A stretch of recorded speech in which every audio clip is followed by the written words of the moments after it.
Hello, and welcome to this workshop on building a REST API with Node, Express, and Mongo. Well, let's begin with the agenda for today. We're going to start with touching upon some of the concepts related to this topic, followed by the installation of the environment, and we will start with setting up the application before we dive into the crux of this workshop, which is to set up a Express web server, and then we're going to connect it to MongoDB via Mongoose. And I have a bit of a stretch here. If we have time, I want to show you how to deploy this application using a service called now.sh. So let's start with concepts around HTTP, REST, and APIs. So what is HTTP? It stands for Hypertext Transfer Protocol. Now, hypertext is basically text that can link to other text. Hence the word Hypertext Transfer Protocol, because that's being transferred. It's an application layer protocol. It's built on top of the TCP/IP protocol. What that means is it's using TCP/IP for communicating, but then there's application layer logic on top. It pretty much defines all the rules for transferring resources between a client and a server. Now, every HTTP request is executed independently. So on the server side, it does not have knowledge of any of the requests that came before it. And that's what makes HTTP stateless. But here's an interesting thing. It's built on top of TCP/IP, which is not stateless. So how does that work? Basically, when you send an HTTP request, it's issuing a connection via TCP/IP to the other site. It could be a server or the client.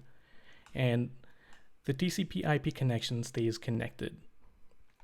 HTTP will send what it needs to, and then it's going to disconnect. Hence, it's known as stateless. One of the cool things about HTTP is that you can transfer anything in the body as long as the HTTP headers define what is being transferred. So for instance, if you have an image versus HTML file versus a JavaScript file embedded in your body, then you need to specify the content type in the header. And that's how the receiving end knows what to do with it. Now, let's talk about REST. It stands for Representational State Transfer. It's actually an architectural pattern with design guidelines. HTTP is usually the underlying protocol when you're implementing REST, but REST can be implemented on other protocols. It hasn't been used as much though. What HTTP provides us is basically a set of methods that need to be used explicitly by the REST pattern. Every RESTful resource has a unique ID, which makes it interesting because you can reference different things over the internet via a specific URL. Now, client state is not persisted between requests. So that's what REST basically states that we should be doing. However, that state can be passed along to the server via some attributes that help the server decide how to process that request. REST also states that the application should define a caching policy for responses. What that means is it allows the client to make a decision on the received content, and they can decide to either keep it in their cache and serve it from there for subsequent requests so that it improves the application performance. It also dictates that there should be separation of concerns between the clients and servers. What that means is the client does not care about what is the memory usage on the server or what the setup is of the hardware and things like that, and vice versa. Now, it's also a layered system, so the client doesn't really know if it's talking directly to the host server or if there are other intermediate servers such as proxy servers or edge cache servers and things like that. Now, let's talk about what an API is. It stands for an application programming interface. Basically, you have functions that are defined on the server side, and the API tells you what is supported from the server and where the request should be made. So essentially, it's going to tell you what the pattern of the URLs are that you're going to use to call into the server. Pretty much, it's telling you what the format of the request and response is. Now, there's no standard way of writing APIs, and that's what makes it somewhat powerful, but at the same time, it's a bit scary because every system will vary so much. And so that's where REST comes in. It provides us with guidelines on how these APIs should be constructed. You're going to hear about something called a CRUD operation over and over when you're using REST. And all that stands for is, it's an acronym for creating, reading, updating, and deleting records. So essentially, when you're making a call over an API, you're performing one of those 4 operations. Anyway, let's get started with the installation. I had a note about this in the workshop description, so hopefully you are all set up with this, but I quickly want to touch upon what this entails. So we need an IDE where we're going to write code. You need Node.js installed. Usually NPM is part of the Node.js installation, so you should be good there. We're going to use an instance of a Mongo database in the cloud via mlab.com. And then one of the things I forgot to mention was that we need a REST client. And I'll get into the details there, something like Insomnia or Postman. And then finally, Robo3T, which allows us to look at the data in Mongo. So as for the IDE, you have 3 different options: VS Code, Atom, and WebStorm that I would recommend, but there are a ton of IDEs out there. You want to find something that's going to help you with the language and the framework that you're working with. And all 3 of these are very powerful and customizable. As far as Node.js is concerned, you can get any latest version of Node.js, and we should be good. That should have the latest package manager. There is a subtle difference, so if you have version 5, you don't need to use the save command because it automatically saves everything in the package when we install any of the packages. And then as far as coding today, we're going to use the natively supported ES6 and 7 that's available in Node. That way, we don't have to set up Babel or any other transpilers. If you can go to node.green, you'll notice that it lists out all the features that are supported by Node. And this gives you a good idea of which version supports what feature in ES6 and 7.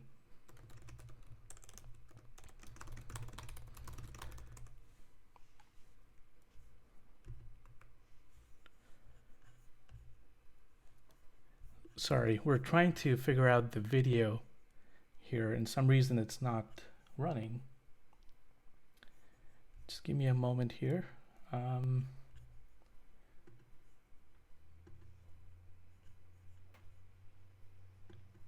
not sure what's going on there, Lana. Anyway, let's continue for now. So MongoDB can be installed locally, or you can get an instance via the MLab cloud. And at the same time, if you are a fan of Docker, you can use Docker to deploy it somewhere or install it locally as well. We're going to use MLab for this workshop because it allows us to easily deploy the application and not worry about a Mongo installation during deployment. As far as the REST client goes, we're going to use it to test the API that we build. And I prefer Insomnia because it's pretty lightweight, but Postman is also very powerful. Now, I got a question here about if I have any experience with WebStorm and what do I think of it. So I've used several IDEs over the years, actually 20 some years, and I really love WebStorm because it allows you to do things that most of the other IDEs require you to configure it from scratch, like VS Code, for instance. There's one subtle aspect of VS Code that I dislike compared to WebStorm, and that is you cannot get multiple console windows in a tabular view. They have sort of a drop down, and so you can quickly switch between those windows. And I'm sure there's a plugin out there, but I haven't found that yet. As far as, there's another question here, which says, things like MLab seem way more popular in Node world. Do you have any thoughts over why this is the case compared to other ecosystems? I believe Mongo is an integral component of most Node applications, mainly because you're coding in JavaScript, all the way from the browser to the backend, and it lends itself very well to Mongo as well because you're storing JavaScript objects or JSON. And then what that means is you don't have to go through conversions for your data compared to other databases.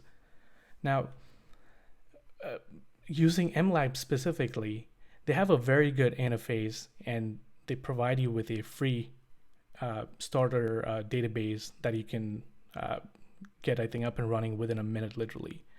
So it's naturally the preferred option because it saves you a lot of time from having to configure it. Getting back to this, if you guys can download Insomnia or Postman, you should be able to follow along with testing the API. Now, as far as getting started, we need to set up the application first so that we can start to code the APIs. So we're going to start with creating a project folder, and then you will open up your IDE, either whatever it is you're using, in that project folder, and then we'll start to construct other subfolders and files there. So what I'm going to do is I have a slide outlining what we're going to accomplish, and so I will keep switching between the slide and WebStorm as we complete these tasks.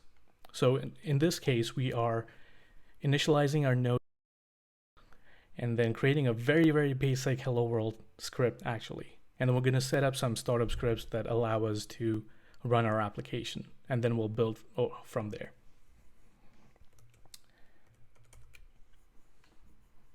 So here is my WebStorm instance. I have a folder that's created here. What I'm going to do is in the console at the bottom here, I'm not sure if I can increase the font in the console, but I will in the code. What I'm going to type is npm init. And I just want to make sure I'm in the correct folder here. I am. Okay. So I will type in npm init, and then I will provide an optional parameter called -y, which stands for simply don't ask me any questions, just generate the package JSON file. This is what npm init will do, is it'll create a package JSON file under your folder, and it has a few attributes there that define what this project is going to contain, especially if you were turning it into a package that you wanted other people to consume. That's where some of these attributes come into the picture. So in addition, it also allows you to set up some scripts that you can run as npm commands, and we'll get to that in a bit. So let's start out by creating a folder under our root and call it src, which stands for source. Now under the source folder, we're going to create another file, a JavaScript file, and we're going to call it index.js. Usually in WebStorm, and I think most IDEs, if you leave out the extension, it'll automatically create it. And let us simply type in a console log statement here, and we will call it hello world. I'm going to save this file and then go down to the console, and I can run it by typing in node and then pointing to the file. So it's under the source folder /index.js. And there you go. You will see it print hello world. So pretty much it has executed this file that we created. Very simple.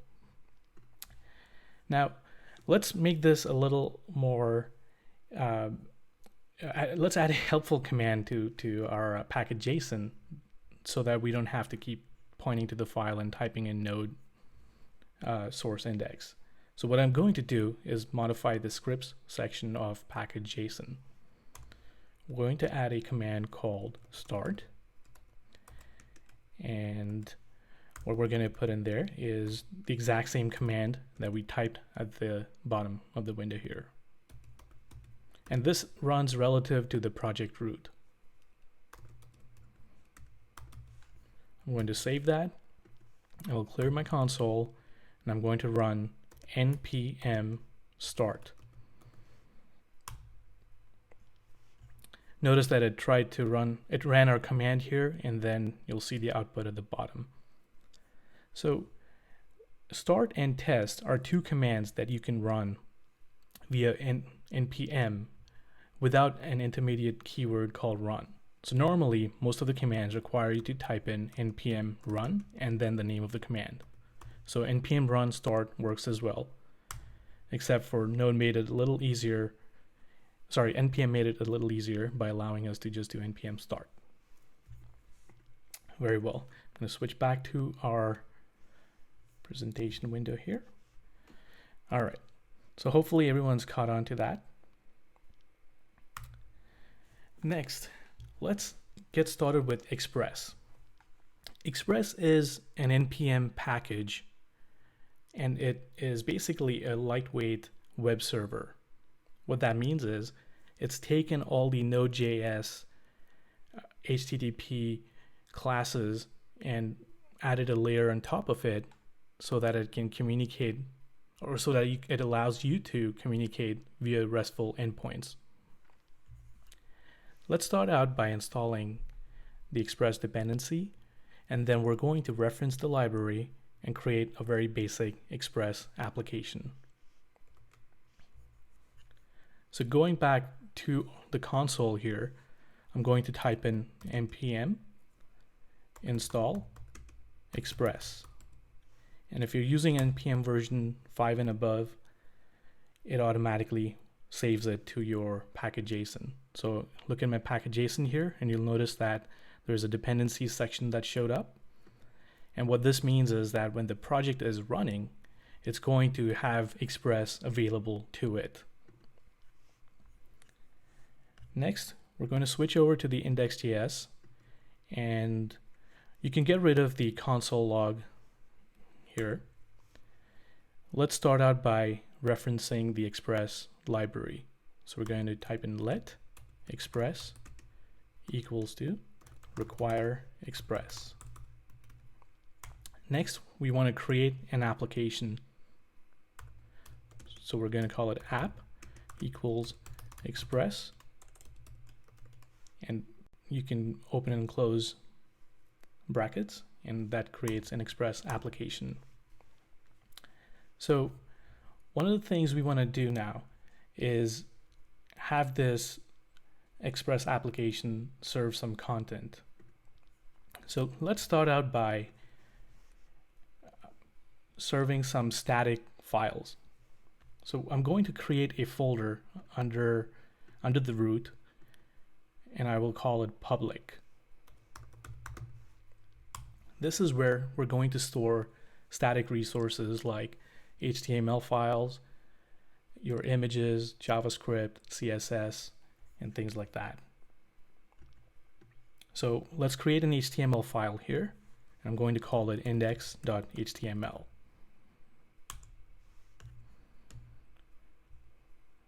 Let's give it a title, and then in the body we'll put in some text. I'm going to save the file and go back to index.js. So the way you can serve static content in Express is via a function called express.static. So I'm going to tell Express to use this specific static file handler. This is also known as a middleware, and it's built into Express. So what I can do here is express.static, and then I will pass in the name of the folder that I want to serve content from, and that's public. This is relative to the root of the project. And finally, we want Express to listen to a port on the machine. So we're going to do something like this. Actually, let's create a variable here, and I'll tell you in a moment why. So let's call it constant port, and we can read this port value from the environment variable. It's something that's defined on the command line before you start the project, or if that's missing, we can substitute 3000 for it.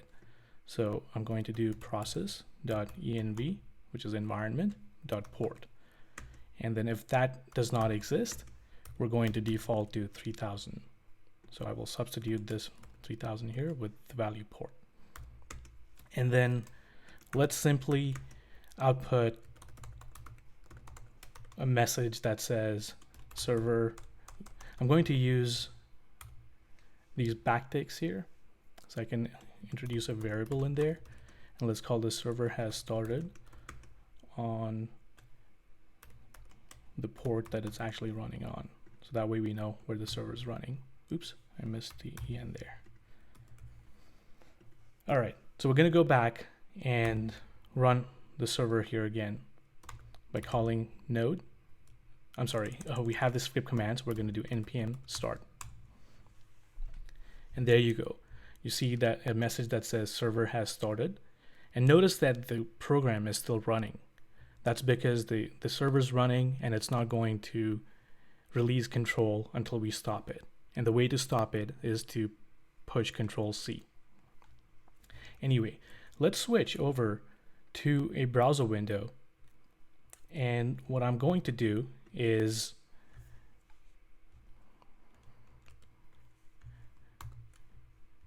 try to, oops, sorry.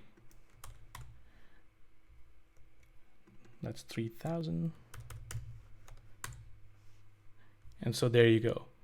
You'll see the message that we typed into the HTML file. So this is very simple. It allows you to actually put any file in the public folder, and you can serve it through a URL here. So essentially what this is doing is defaulting to index.html, the file that we created. So if I type this path, it still loads the same content. All right, so now I'm going to switch back to our slides here. And so we've accomplished these things here. Let's move on to the next, which is, actually I had a slide here for serving static content. So where essentially we created a public folder under root, an HTML file, and we configured Express to serve that static content. Now, let's get on to something more interesting. We're going to create our first API endpoint. And API endpoints are usually set up with HTTP verbs. So you may have heard about something called a GET request. And what that's essentially doing is making a call to the server with the GET keyword, and the server is responding with some content. We'll also talk about a couple of other attributes in that request called request parameters and query parameters. So let's head over to WebStorm again. And what I'm going to do is create a folder under source called routes. And then let's create a file called person.js. We're going to create what's called a route in Express. They're basically, you can consider them as mini applications, and there are advantages to it, and I will talk about it in a bit. So essentially, we want to start out by referencing Express here, followed by a router from that Express instance. And then towards the bottom of the file, we're going to export that router. What that allows us to do is now import it in the index.js file. Now let's go ahead and add the route we were talking about earlier. And I'm going to call it person. So we're making a call to get a person object here. And usually a route has a callback method that gets called when you make that request. So in this case, it's going to have two parameters, a request and response, and then we're going to do something with it. So let's do something very simple here. Now, Express makes things easier for us. Some of these things you see here are things we would have to code normally. And in this case, it allows us to do something very simple, like send a message here. So let's call this, you have requested a person. Essentially, this is a route that we've created that can be accessed via localhost :3000/person. And that's what it's going to respond with. Now, before we go back to the browser and try this, we want to go into the index file and then reference that file that we just created. So let's call it person route equals require. Oops. And we're going to go into the routes folder /person. You don't need to specify the .js extension. And then finally, we're going to tell Express to register this route. Oops, person route. All right. Now, notice that we have to go down here now and stop the server and restart it, because it's not going to pick up the changes that we just made automatically. Anyway, so I just restarted the server here. We're going to go to the browser again and call that route we just created. So localhost 3000/person, and there you go.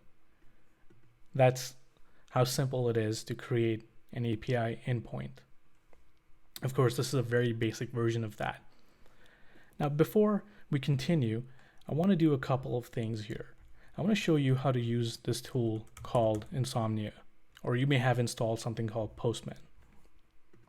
So essentially, this allows us to test the APIs that we are creating. So let's go ahead and create a request here. I'm going to call it get person, and it's a get request. You can change this later on, so if you get the wrong thing there, it's okay. You can go up here and change it to a different kind of request. One of the things I forgot to mention was that CRUD operations map to 4 requests. You have the create, which happens on a post, the read, which happens on a get, the update happens on put, and delete happens on delete. So we have a question here. When would changes be picked up automatically, and when do you need to restart the server? Coming from Rails world, wondering about how things are different. So we need to set up a command and reference a library that will monitor our project for changes. So we'll do this right after the Insomnia piece we're looking at, but the changes are picked up based off the files that are monitored. Any sort of a change in that file, once it's saved, will restart the server. Is Insomnia better than Postman? So I started out using Postman, and I haven't touched it in a while, so I don't recall exactly, but from what I remember, Insomnia was a lot easier to work with. It was much more intuitive in many ways compared to Postman. I think Postman might have improved. They do have a lot of advanced features too that I don't think Insomnia does, but for our purposes here, the Insomnia works just fine. This is actually what I use on a daily basis. I haven't gone back to Postman in a few years now.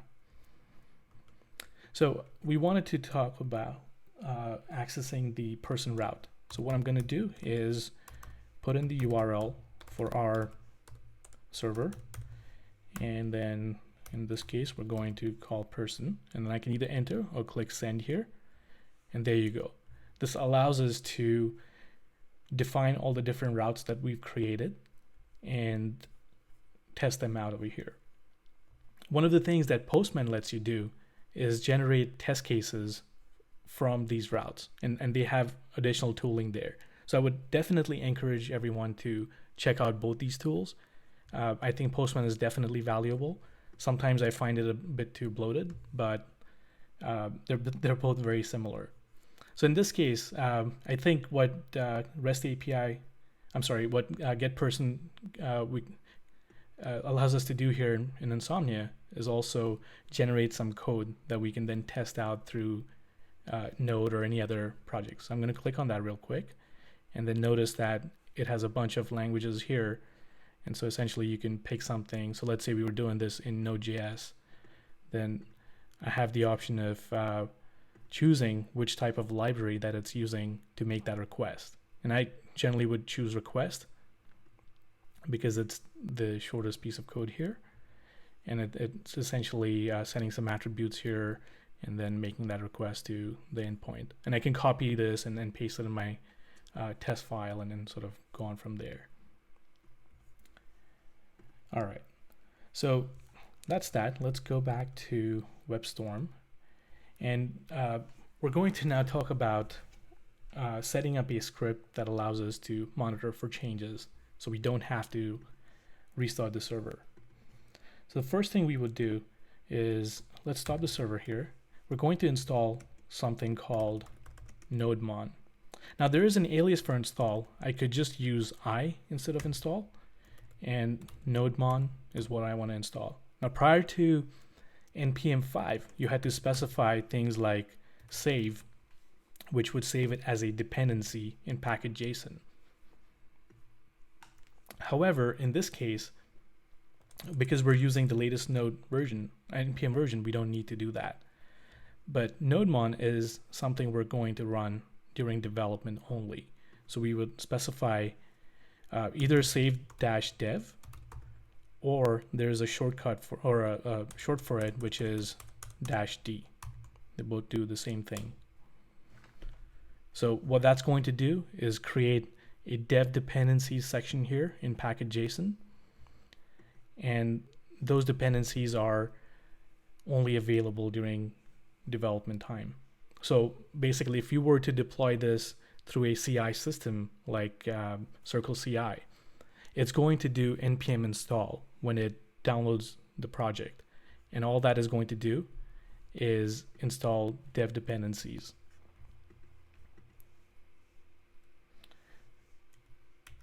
All right, so we have NodeMon created here.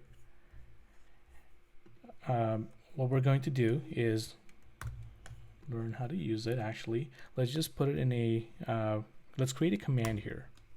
So we're going to call it start watch.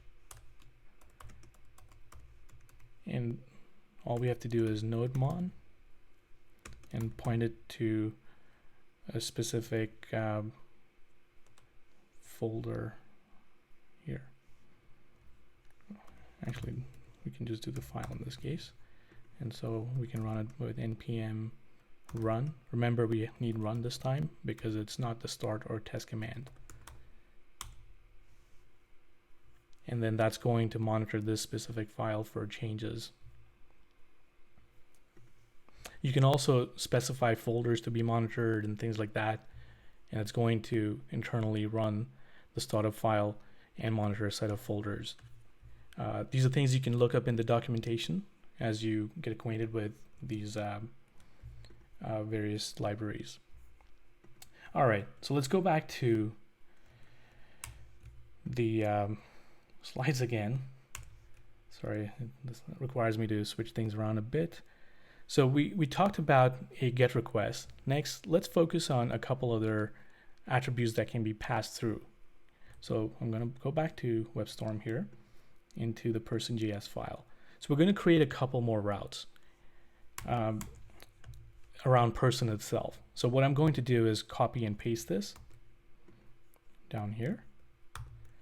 And one of the things that we want to be able to do is, let's say, pass in an additional sort of sub-route that can be mapped to a variable. So let's call it name, and we need to specify a colon before it, so Express knows that it needs to map that to a variable. And these variables here are available through the request object in a property called params. So let's just print that out here. I'm going to put a comma there. We can do request.params.name. I'm going to, oops, sorry, I thought this was console log. I'm going to change this to a template. So I'm going to do the backticks.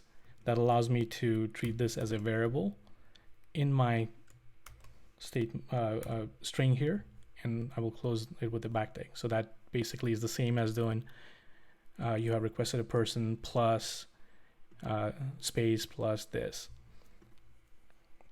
All right, so let's save this. And notice that our server automatically restarted. So we're going to go to Insomnia, and I'm going to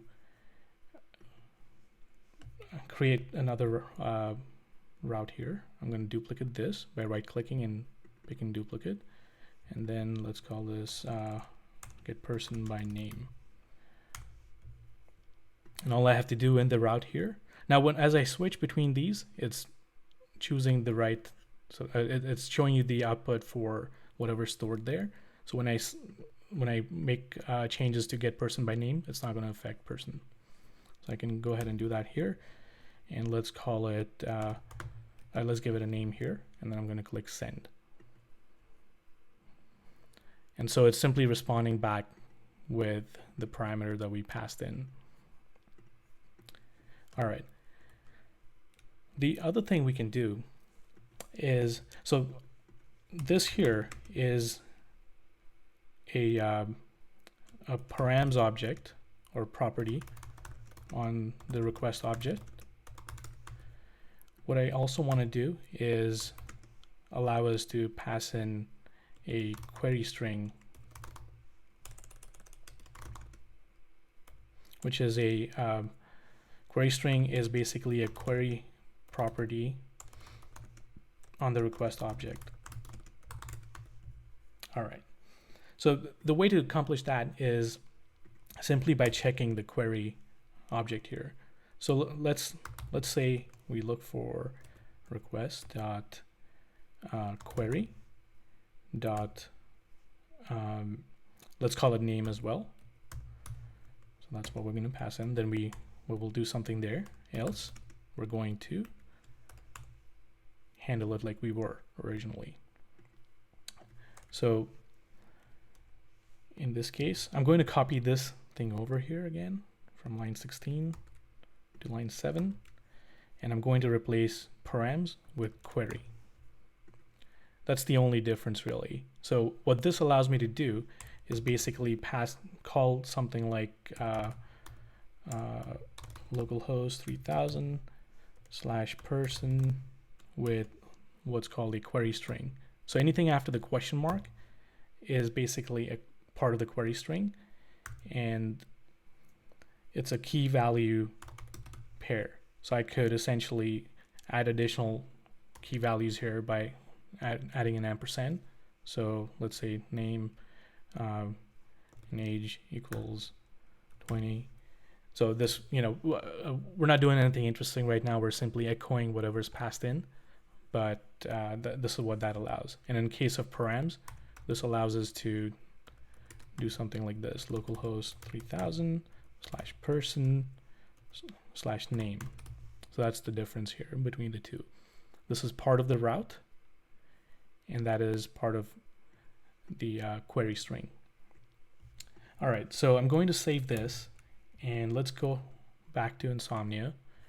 And in the get person piece, I guess we can duplicate this as well again, and then I'll call it get person by query string. And so all I have to do here now is specify the name and click send. There you go. So we have 3 ways of accomplishing the same thing. Or I'm sorry, 2 ways here by specifying a parameter. So this is by query string and by params. So I'm going to rename this just to make it clear. So there, get person by params. All right. Okay. So hopefully this is clear enough so far. Moving on. So we talked about middleware, and we set up a middleware earlier called static, which is part of Express. Now middleware are simply functions that are executed back to back or serially in the request pipeline. So when a request comes in, there are a bunch of functions. Think of it as an array of functions, and they execute from the index 0 all the way to the end. And each one calls, when it's done, calls into the next function. It has the ability to also modify the request and response objects and pass in additional details downstream. Or it can also decide to respond and not call into other functions downstream, because maybe the incoming request was meant to be handled by that function. So I think I covered through all these things here. And yeah, so let's go ahead and look at some code and see how to do that. So the easiest middleware for us to set up is to log every request that comes in. So we're going to accomplish that by going into index.js, and note that the order in which these handlers are added matters, because that's how these middleware functions are pushed onto the array and executed in that same order. So it's possible that person route sort of is the function that is supposed to serve the request, and it ends up ending the chain of functions that are called. So we want to actually print out the incoming request as the first thing, so that we can catch everything that comes in. So we do that by calling app.use, and we're going to set up a function right in place. And middleware functions take 3 parameters. You have the request and response, just like the other routes that we created. But there's also something called next, which is a reference to the next function in the pipeline. And in this case, let's just console log a few things here. I'm going to use the backticks again. Let's put in a variable here, and I'm going to create a new date object, and I'm going to call toString on it, which will print a long version of the date and time, I believe. And then we're going to also, let's say, list out the URL that was requested, which is under the original URL attribute of the request object. And we can, in the future, we'll modify this after a few more changes. So I saved this, and what I'm going to do, the thing I forgot here is that we need to call next after we're done. Otherwise, it's going to break the chain of functions that are called in that pipeline. And essentially, if I wanted to just respond from here, I would do something like response.send is one way to sort of respond back, and then not call next, and that'll break the pipeline. However, if I don't respond to it and I don't call next, then the user is going to be waiting for that request until it times out. So we have to make sure that we call next here and remove the response then. All right. So what's going to happen here is basically we're going to see things printed out here. Sorry, I'm just taking a look at what's going on here. That's probably from what we had up there. I'm going to clear my console, and let's go ahead and make a request in Insomnia. So I'm just going to call the same route again and go back to WebStorm, and notice that there is a line that's been output here which prints the long form of the date time and the URL that was requested. So there you go. I mean, this is a very powerful concept because now you can inject functions that do things for every route in the system. And you can choose to ignore it and not do anything and then just pass the control along to the next function in the pipeline. All right, so going back to our slides here. So another thing we can do with these middleware is handle 404 and 500 errors and other errors and things like that. And so let's go through how that's done. We're going to respond back for 404, let's say with some content initially, a string, and then I can also show you how to respond with a specific file. All right. So for a 404 handler, all you need to do is add a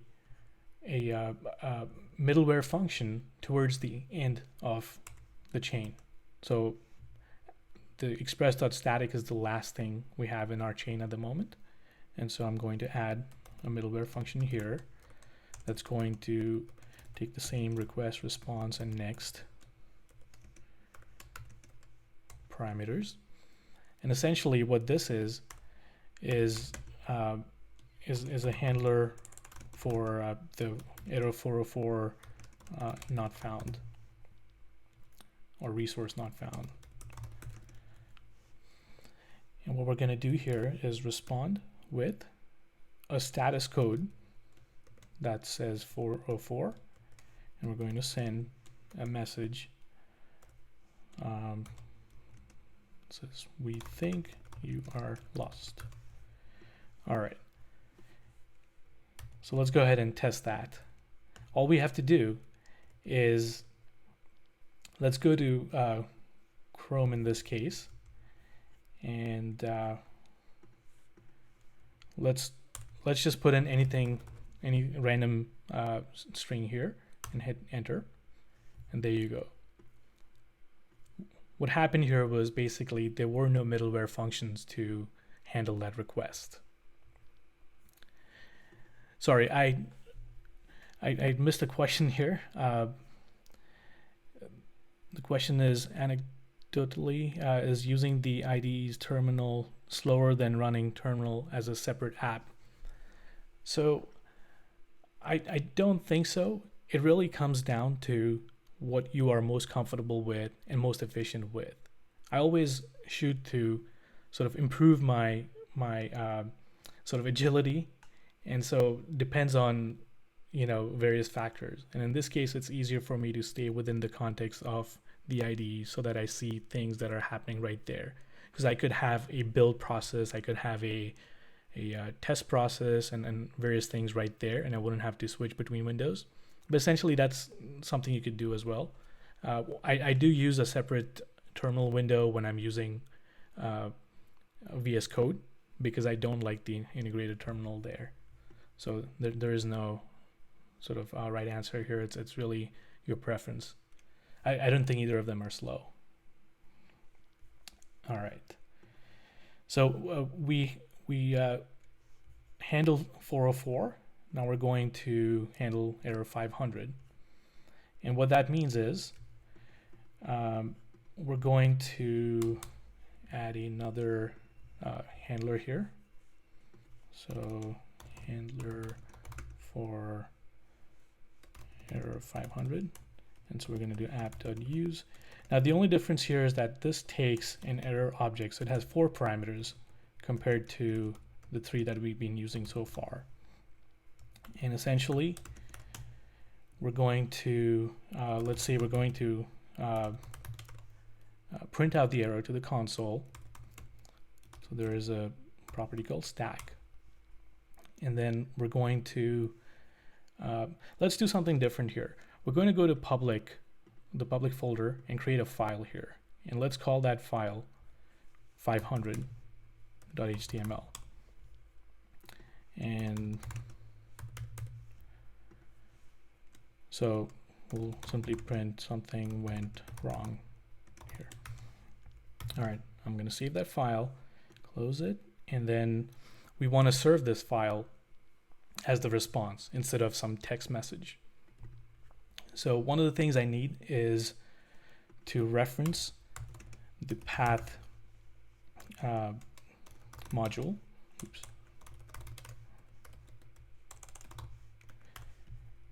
And then I hope you saw that. And then go down here, and we need to use the send file method that Express provides us. And we're going to path.join a couple of things. One is the root of the folder, which is referenced to with dir name. And I'm sorry, that is where the project is running from. So the main index file is under source routes. And so we're going to go up to, I'm sorry, it's not source routes, it's under source. So we're going to go up to public, which is one folder above, and then we're going to serve 500.html. I think I got that right. Yeah, so essentially indexes here, the dot dot will tell it to go up to the root, and then we're going down to public in 500 HTML, and we're combining that path, and then Express will look up the file, read in the contents, and send those out with setting the right headers and things like that. All right, so I saved that, and now let's say the only way for us to trigger that is through an error. So what I'm going to do is let's go back to the routes file, and we're going to create a route here that's going to generate an error for us.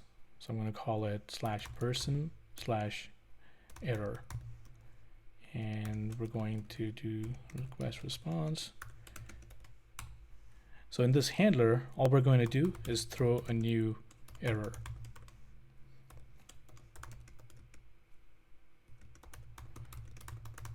So what's going to happen is anytime we call this endpoint, it's going to trigger some exception, and since it's not handled, it's going to end up in this part in the 500 error handler. All right, so I'm going to save that and then go back to our browser here, and then /person/error.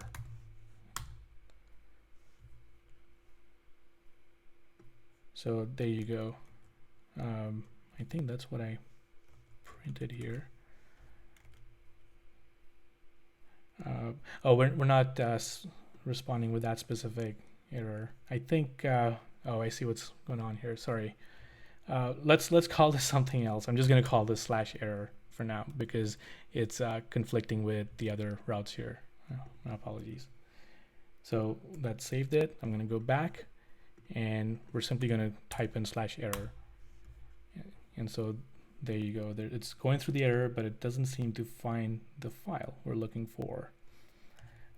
So I believe I did something wrong here.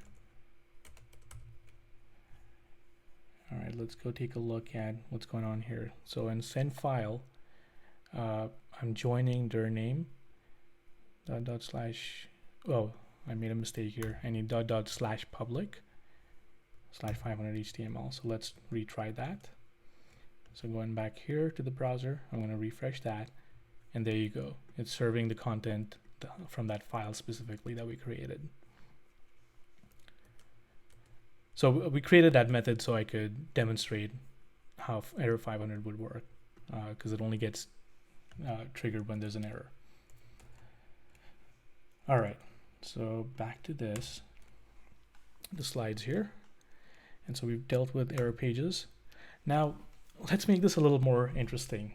We have an instance of MongoDB that we created in MLab. I'm assuming everyone's created that. If not, you can try that out later.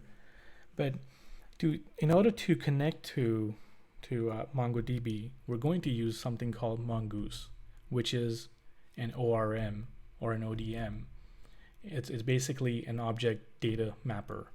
So it allows us to define a model in our application and then store that as is in the database.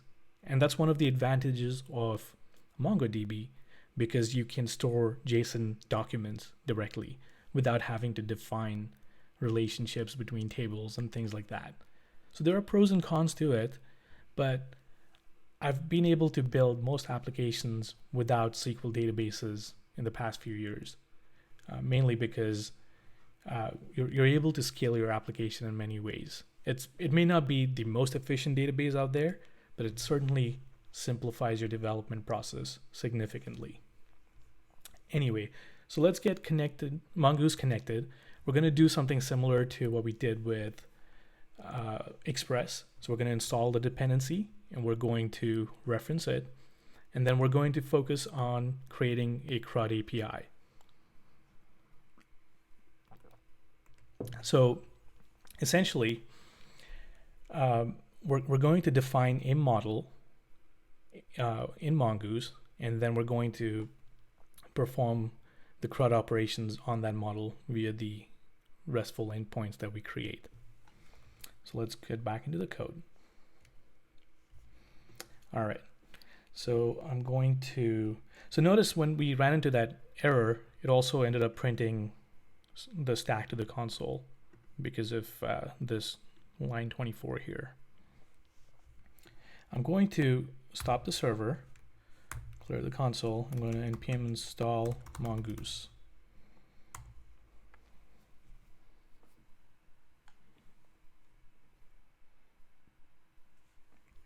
All right. And what we're going to do is create a folder under source called models. And under models, let's go ahead and create a model called, let's make it a bit different from person. Let's call it customer.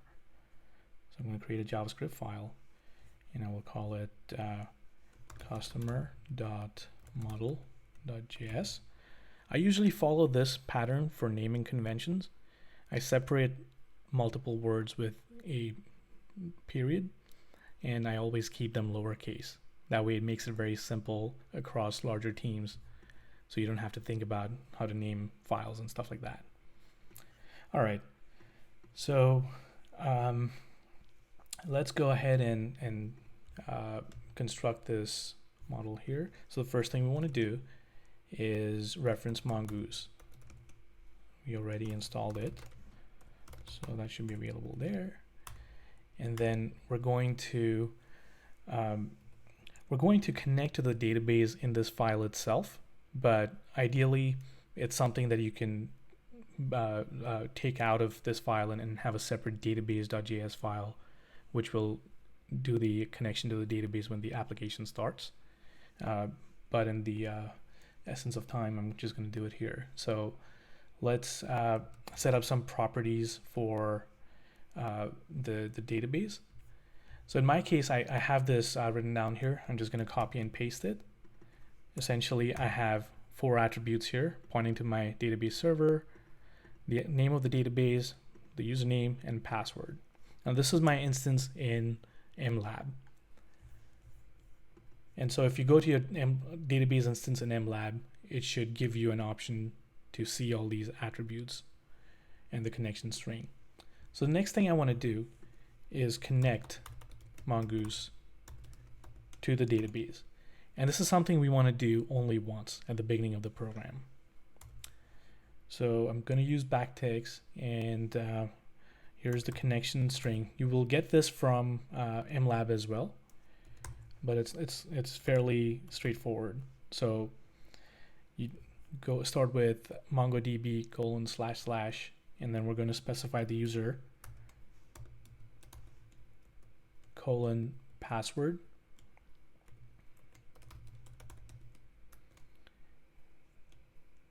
at server / database. So that would be server / database. All right. So that should generate the URI for connecting to the database. And finally, let's create. So Mongoose has 2 main components to it. The first is a schema, and the second is called a model, which is simply a higher order function that wraps around the schema, really. And it provides you with additional methods that you can use to make database queries and things like that. So let's define a customer schema next. And the way you do that is by creating a new instance of mongoose.schema. And let me, if you were not able to read this, there you go. So within the customer schema that we're defining, let's create a couple of attributes there. We're going to create an attribute called name, and we're going to tell it that the type is string. And then the next thing is let's create something called email. And let's instead of assigning it directly to string, I'm going to show you a couple other things you can do here. So we can also assign an object as a value there and define additional properties on there. So we're going to tell it that the type here is a string, and then it's a required property, and that it has to be unique. That way we don't end up with duplicates. And this validation is actually done on the application layer itself. So Mongo database is not doing the validation there. That's the advantage of using Mongoose, because Mongo is schemaless, and unless you explicitly configure some rules in MongoDB, it does not do any validation. All right, so now we have the customer schema. We're going to create a model and export it at the same time. So we're going to do module.exports equals mongoose.model. And then the first attribute is going to be the name of the model, and then followed by the reference to the schema object. Okay, so let's do a quick recap here. We referenced Mongoose. I defined some attributes, some variables here that help us construct the database connection string. And then we're connecting to the database, and we're defining a customer schema. We have 2 attributes in there: name, which is a simple string, and the email attribute has additional properties on it, which, sorry, I missed a D here, so it's supposed to be required. So essentially we're telling it that it needs to be unique and it must be present. And then finally we export it as a mongoose model.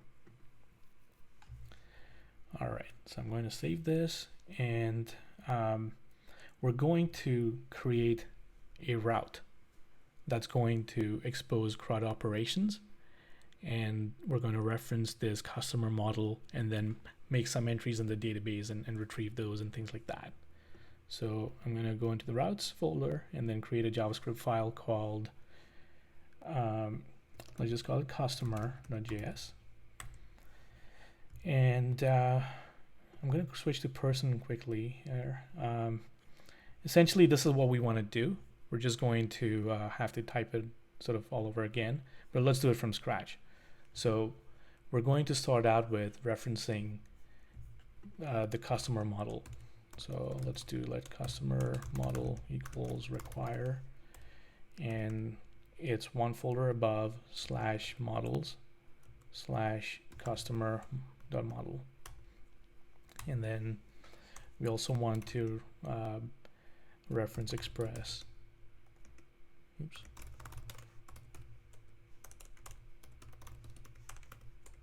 And then we want to reference create the router instance from that express reference. All right. So let's create a route that will allow us to create a new customer. So here we will create a new customer, and we're going to create what's called a post method. And notice that the type of operation you're trying to define, the verb itself is available as a method in Express. So on post, we're going to call it /customer. So what this will allow us to do is call into localhost 3000 /customer, and we're going to make a post request to it. And then there's a handler with request response that we're going to deal with here. So one of the things we need to do is when we're passing in the data for creating the customer object, we have we're going to pass it in the body as a JSON object. Now, Express does not know how to handle that by default, so we need to tell it what to do with it. So essentially, we're going to go back to index.js, and there is a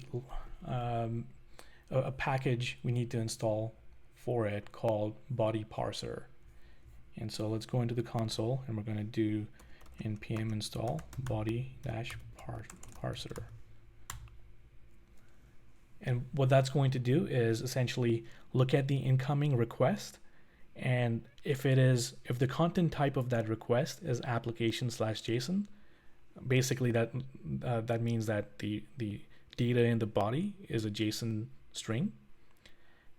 In that case, the body parser will take that string, convert it to JSON, and write or create a property in the request object called body, and set the value there. So essentially, it's doing the work for us to parse that piece out. So let's see how that works here. So we're going to reference body parser.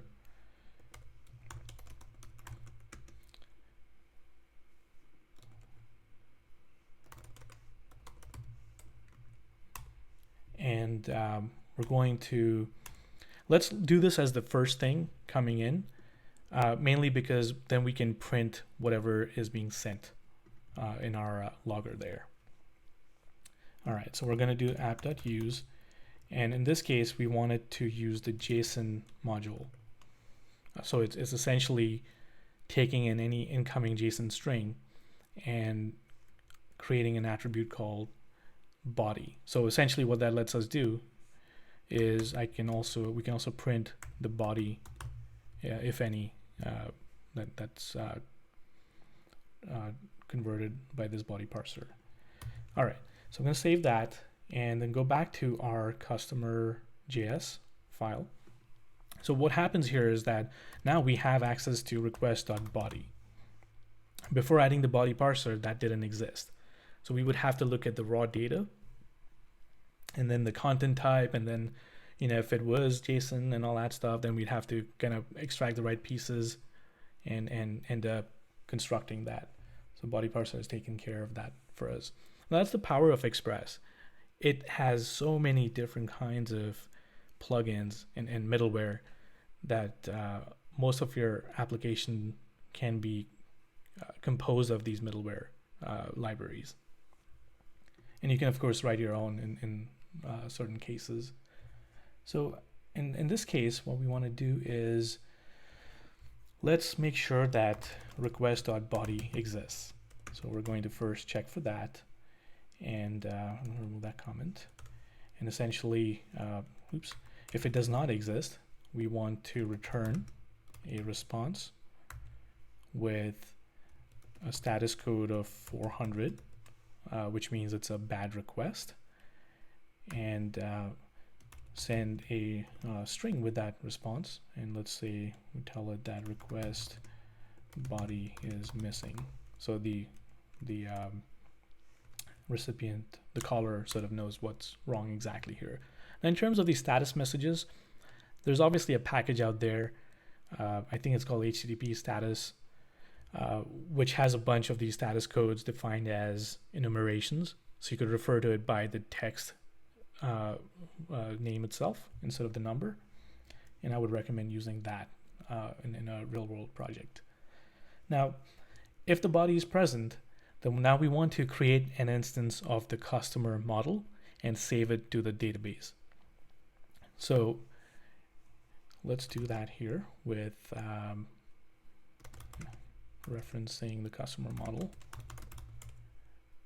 and request. So we're going to pass in whatever was part of the request body and construct that model there.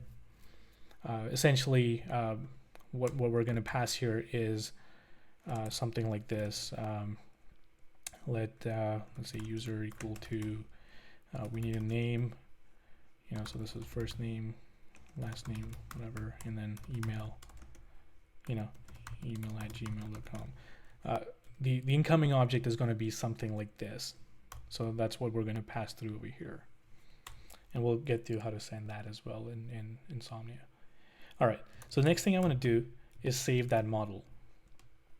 And essentially, that will communicate from Mongoose to the Mongo driver, which is going to then talk to Mongo database and tell it to take these details, the request.body object, and validate it via the customer model and save it to the database. So we're going to use promises here to sort of follow up on this request. So after we save, we're going to call then, and then is going to, I believe, respond with the document that it saved. And so what we're going to do is, if we weren't able to save the document, or it's an array of documents, I believe, or if document.length is 0, then we want to respond with an error. So let's say it's an internal server error, and we're going to send that document, which should be null in this case, or an empty array. And if that's not the case, then we want to respond with a status code of 201, which stands for resource was created. Now, this is sort of optional in a way. You could have responded with 200 as well, but that's where sort of REST sort of defines the guidelines, for how things should be constructed. That's up to you as the programmer, as the developer, to figure out, to design the system and figure out what these response codes will be. And then you need to document it as part of your API that people will use to access your RESTful API. So here I'm going to respond back with the document that we just created. And then finally, we can also catch any exceptions. And so if there were any errors, those will be caught here. And so we'll sort of do the same thing as above, respond with an error code there. And then instead of send, we're going to call JSON which is going to take in the error object and transform it and send it over instead of a specific message. This kind of gives us more details. Now it's up to you how you want to respond, in your projects and stuff. All right, so that should complete the customer creation process. I'm assuming we've done everything right here. Let's run the project here via npm run start watch. All right, so it's up and running. We're going to switch over to Insomnia, and we're going to create a new request. I'm going to call it post customer. And I accidentally set it to get here, but we're going to switch that over to a post. And then I'm going to call into our endpoint here, customer. And let's see what happens if I click send. So we get an error there. And guess what? We forgot to add this to the routes here. So we need to reference that. I'm going to get rid of the spaces here so that these are sort of organized nicely. So we're going to reference the, let's do it right by this other route here. We're going to call it customer route equals require dot slash routes slash customer. And then we're going to tell it to use the route here as well. So it's going to register that. And you need to be careful about the order as well. Essentially, you could mess things up by having an incorrect order where something might be returning earlier than you expect it to. Anyway, zap use, I think this. So sometimes NodeMon will crash and it may not restart. So at that point, what you can do is in your console, you can type in rs, which tells it to restart. And what's happening over here? Line 16. It does not like this because I think I missed something here in customer.js. Yep. So we're not, I believe we're not exporting that router. So that's what we want to do here. So module.exports equals router. There you go. Now it's going to, okay, so server started now. So a couple of things we had missed. One was to export the module, and the other was to actually import it and then tell Express to register those routes. So let's go back to Insomnia. And okay, so we're going to click send here again. So notice earlier it said we think you are lost. That's because it did not recognize that route, and it and the 404 handler, the resource not found handler kicked in, and you can see here the error code that was sent back. So let's click send here again. Now I get an internal server error, and it's giving us some details here. So we had responded with the entire error object.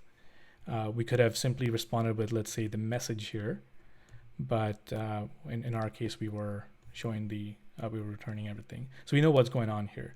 So let's change things around here in this post request. So the body part, I'm going to click on the drop down here, is going to be of type JSON. And then in there, we're going to pass in an object which has name. Let's call it Thomas Anderson. And then we have an email. Now, if I omitted the email, it would still complain about it too, because it's going to validate on the server side. So let's call it thomas@gmail.com. And essentially, I can, when I click send here, it says 201 created, and it's going to be responding with what it created. Internally, it's generating an ID for it as well, and it also tracks the version as you update the object. All right, so that was it for creating the entry in the database. Let's verify by going to robo3t. Now, assuming you've connected everything here, we're going to have a collection called customers. Mongoose will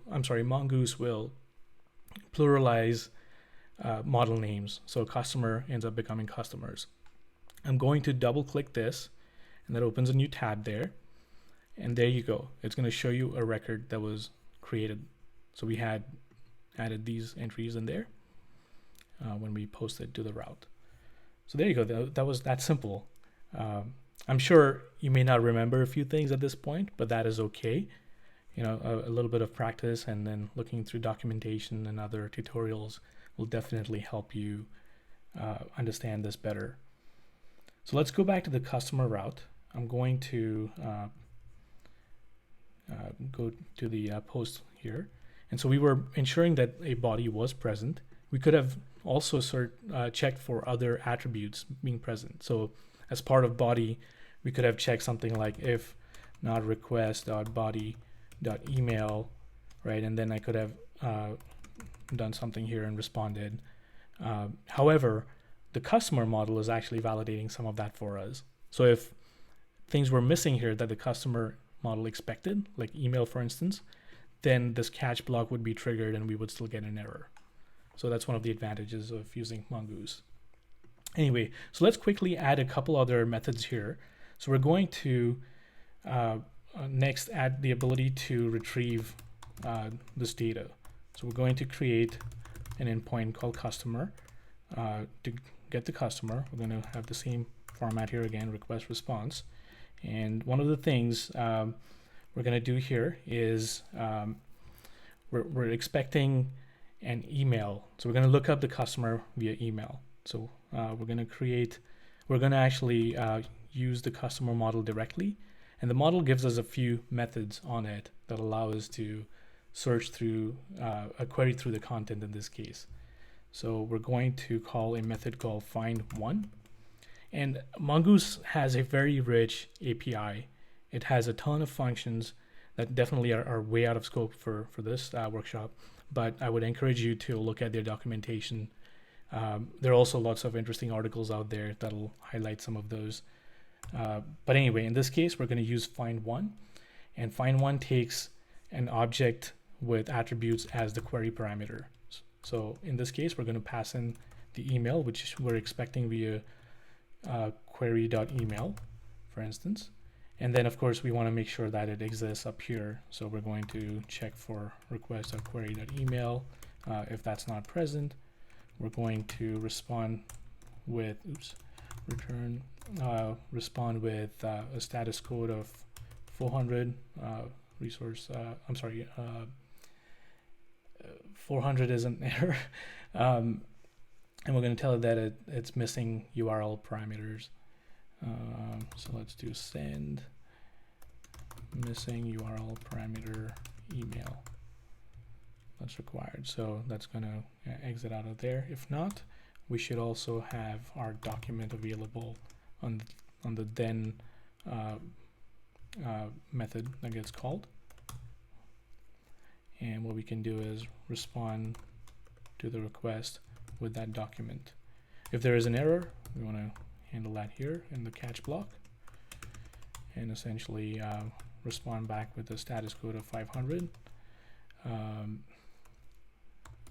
with this error object, and that should return the model there. I'm going to quickly add a couple of these other methods since we're almost out of time here. So the other is put, that allows us to update the existing customer, and all these have a similar format. What I'm going to do is I will copy some of these elements here and just paste it there. Essentially, I could use some of this, reuse some of that. So we have request response, and in this body here, we're going to actually, I need the email piece as well. So we're going to check that there is an email present in the query. If not, we're going to call a method on the model called find1 and update. And essentially it's going to query based on this, and then it takes another parameter, which is your body in this case. So let's call into that would be request.body and body. And then you can pass an options object. In this case, the options basically one of the options we're going to pass it is to return the newly created or updated object. Otherwise, it returns the same.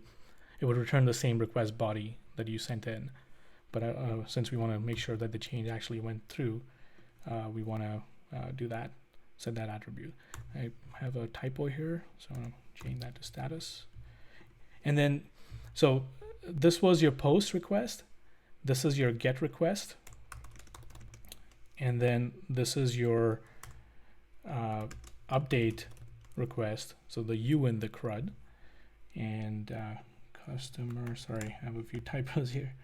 All right, so that'll update the existing object via a match on the email. And then finally, we want to be able to delete. So that would be router.delete. And again, very similar to this. So I'm just going to copy paste that part of the code as well. So essentially, you're calling into customer. We're going to make sure that email exists. And then there is a method called find one and remove,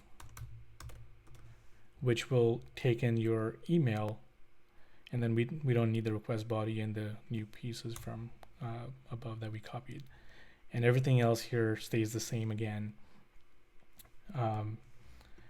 All right, so I think that covers the basic CRUD operations. And let's go into Insomnia and test it. So let's go down to, let's make sure the terminal is still okay. The project is still working fine.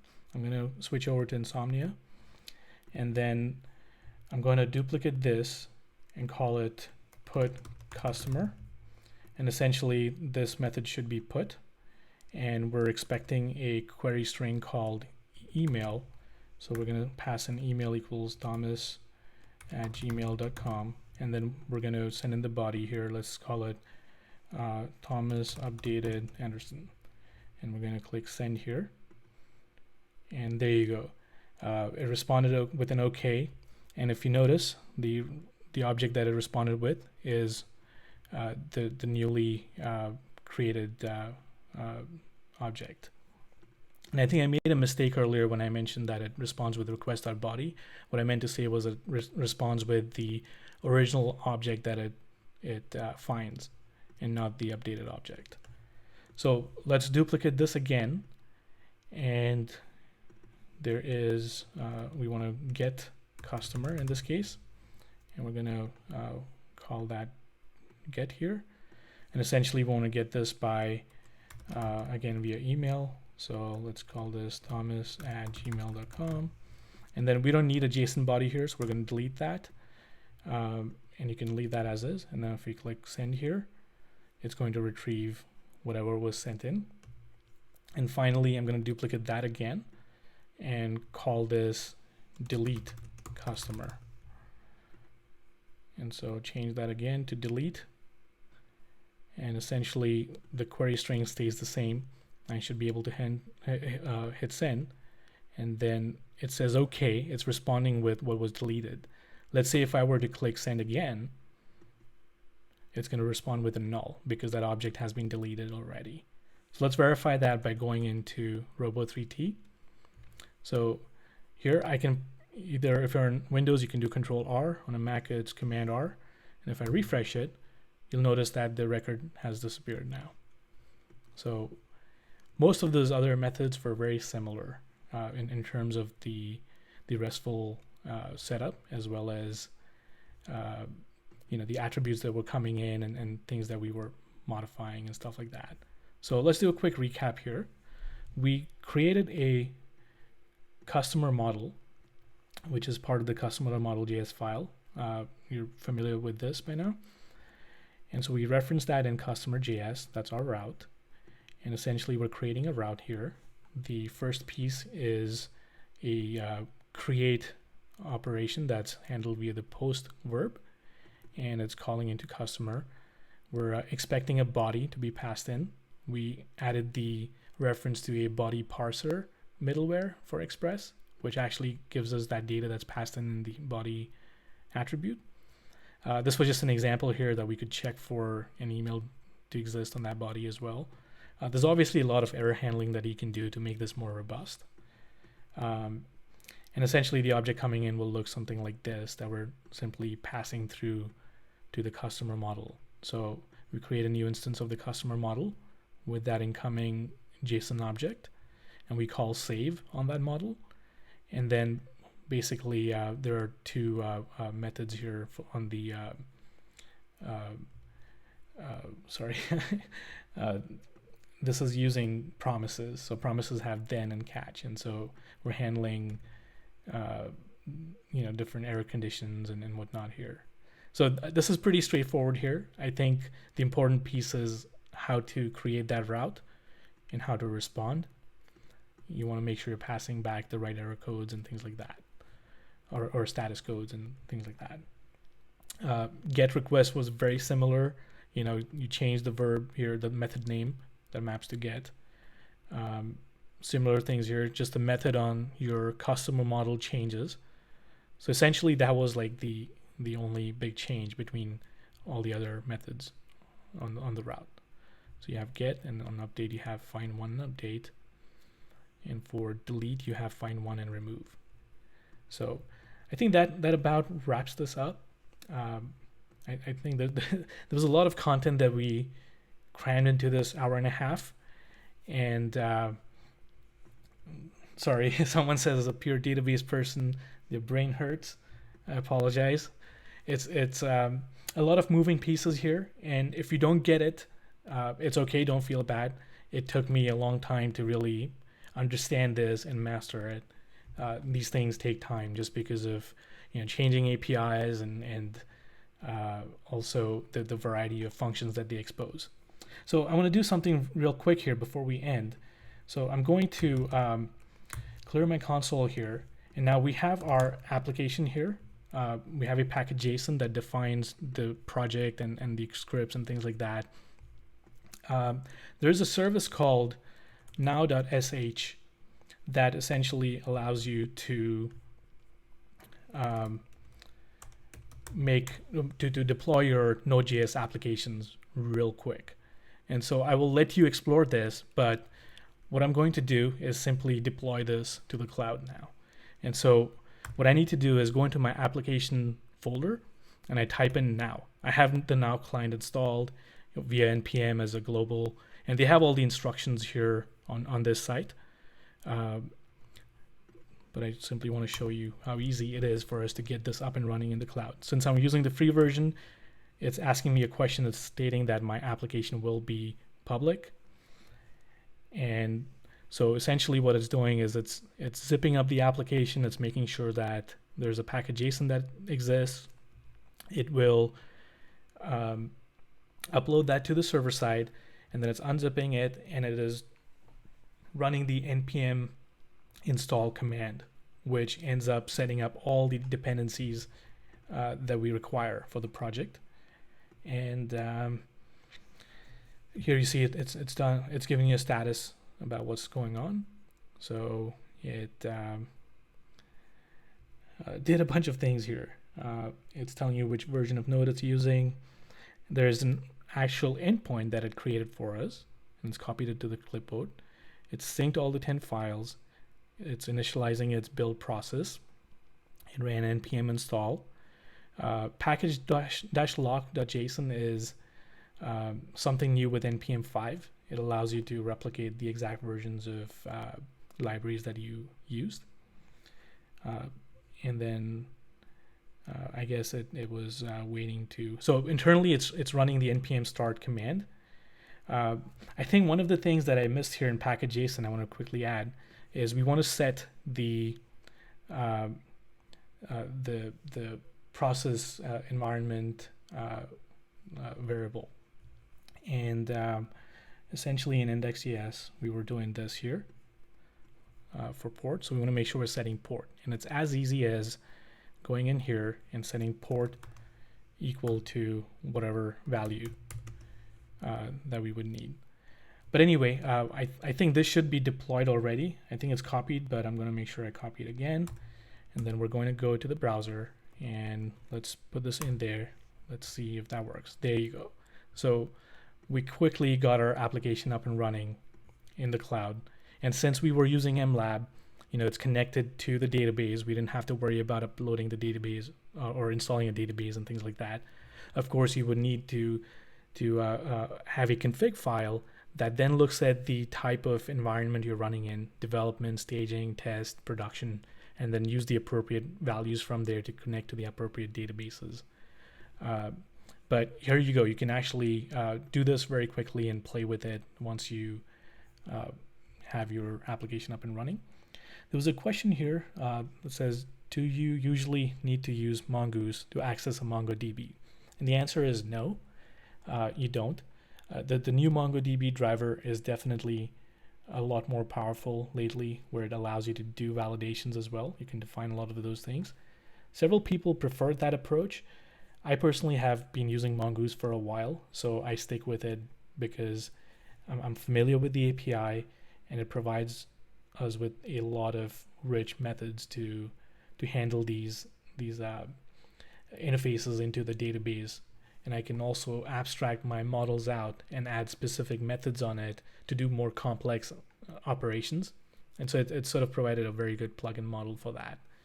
And so yeah, the answer is no, you don't have to use Mongoose, but it just simplifies a lot of the process there. I did write a couple of articles that might be useful. One of them was Introduction to Mongoose. I don't know if I can, Introduction to Mongoose there.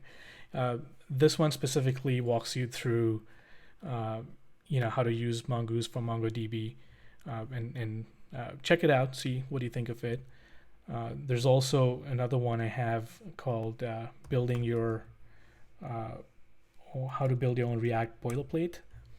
This kind of introduces React into the mix, but it also walks you through some of these basic building blocks for creating, Express servers and things like that. The idea was that most people start out with using some existing boilerplate, like create React app, for instance, but they don't understand the underlying building blocks. And that was the idea here, to break it down into individual pieces so you understand what's going on. Now, this one, of course, uses Webpack version 3. So I do plan on updating it with version 4, which is a lot easier, in case you're planning on reading this. Anyway, I think that about wraps it up. I apologize for going 10 minutes over here. I think, that was it. If you have any additional questions, please feel free to reach out directly to me or on Dev2. You can follow me on Twitter at TheOutlander. And I hope this was worth your time. Hope you get to play with this further and make sure you explore all the APIs. Look up the documentation for Express, for Mongoose. Check out now.sh, which will allow you to deploy your application very quickly compared to AWS, and even Heroku is pretty fast, but now just takes it to a whole new level where all you type is now and it gives you this URL with your application, and you can map a domain name to it directly and scale very easily. And I have used a ton of cloud providers, and I absolutely love Now and would highly recommend it. Alrighty, thank you so much. I'm going to pause this session here, and hope to hear from you soon. Bye-bye.